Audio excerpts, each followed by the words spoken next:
Halo semuanya, seneng deh kalau bisa balik lagi buat bacain pertanyaan kalian untuk Coffeelbird. Yang lain juga boleh kok kalau mau tanya. Tulis aja di kolom komentar ya. Sekarang ini pertanyaannya. Kok tanya, sektor media, prospek di pemilu ini bagaimana? MNCN dan SCMA, manakah yang lebih bagus untuk dipilih? Baik, saya jawab ya. Jadi kalau kita bilang, itu kan banyak orang bilang nih, oke, pemilu apa sih yang bakal diuntungkan? Banyak yang bilang media. Logiknya simple. Kalau media itu, misalkan kita lihat, oh ada partai-partai yang bakal iklan di TV kan. Kalau partai iklan di TV, demand-nya lebih banyak, maka kalau demand-nya lebih banyak, logikanya MNC dan MSCMA sebagai market leader, yang market share-nya itu gede sekali, itu akan kecipratan. Kan logikanya begitu. Nah, kalau saya sendiri berpemikiran berbeda.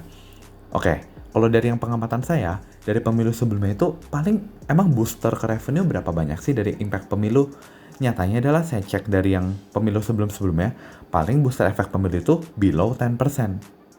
Jadi kayak misalkan orang di luar bilang, oke, pemilu media bakal panen. Ya kan? Panen definisi Anda itu apa? Definisi orang panen itu kalau misalkan impact ke revenue minimum 20%. Ya itu saya setuju, itu bakal Anda kebanjiran job. Tapi kalau cuma impact 5%, apakah itu Anda bisa bilang kebanjiran job? Nah, itu yang pertama ya. Jadi kalau saya bilang sih jujur, saya nggak gitu berharap kalau misalkan pemilu nanti bakal jadi ibaratnya kinerja MNC dan SMA kinclong.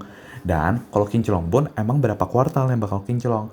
Paling 1 atau 2 kuartal aja kan, bukan kayak impactnya ke 1 tahun full gitu.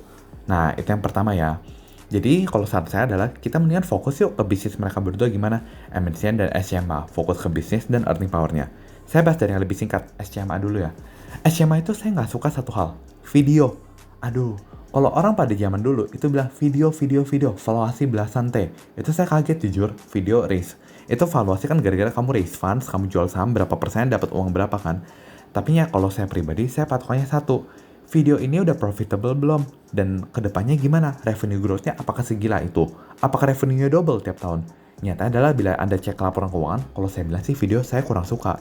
Masih burning money dan growth-nya kok kayaknya kurang memuaskan. Itu yang pertama ya. Nah, kalau dari bisnis utama SCMA gimana? Bisnis utama SCMA misalkan ini, simple ya. Imagine SCMA tuh EPS-nya harusnya 4 setiap kuartal. Udah kebayang ya? 4 setiap kuartal. Nah, videonya sendiri itu minus 4. Jadi kalau saya tanya, kalau gitu di net berapa labanya? Ya 0. Nah, itulah yang saat ini sedang terjadi SCMA. Sampai kapan? Itu nggak tahu. Karena kan video gimana pun juga under SCMA. Ibaratnya satu mau plus 3, kalau satu lagi tarik minus 3 ya ujung-ujungnya apa?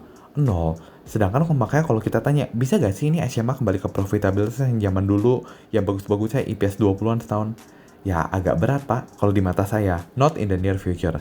Jadi dari sana mungkin saya masih belum melirik SMA saat ini. Meskipun dia saya harus akui itu company yang bagus banget. Cuman ya, belum saatnya lah untuk saat ini. Lebih baik kita wait and see. Orang bukan divaluasi saat ini. Kalau MNCN gimana? MNCN juga sama. Kinerja Q2 itu kalau kalian bedah lebih dalam, waduh lumayan parah itu turunnya. Kinerja Q2 tuh sakit kena hitnya. Gara-gara apa sih? Ya simply gara-gara demand-nya itu lagi sedikit.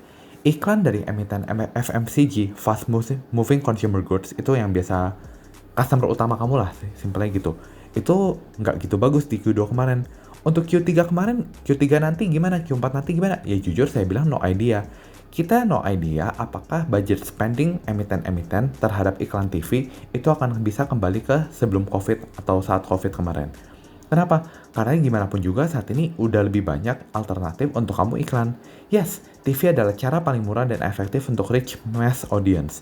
Tapi gimana pun juga adalah, kalau misalnya dulu pilihan kamu TV doang, oke kamu mau nggak mau TV.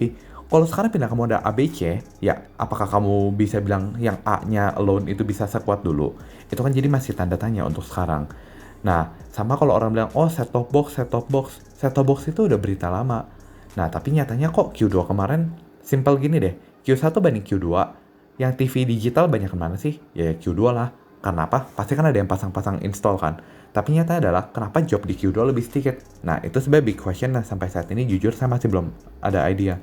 Kalau kalian sendiri, misalkan kalian jadi emiten fast moving consumer goods, apakah budget iklan kalian akan sama atau berkurang or even meningkat dari zaman dulu? Nah, kalian coba pikir itu dan silahkan komen di bawah ya. Oke, I think that's it for today. See you guys in the next video. Bye-bye.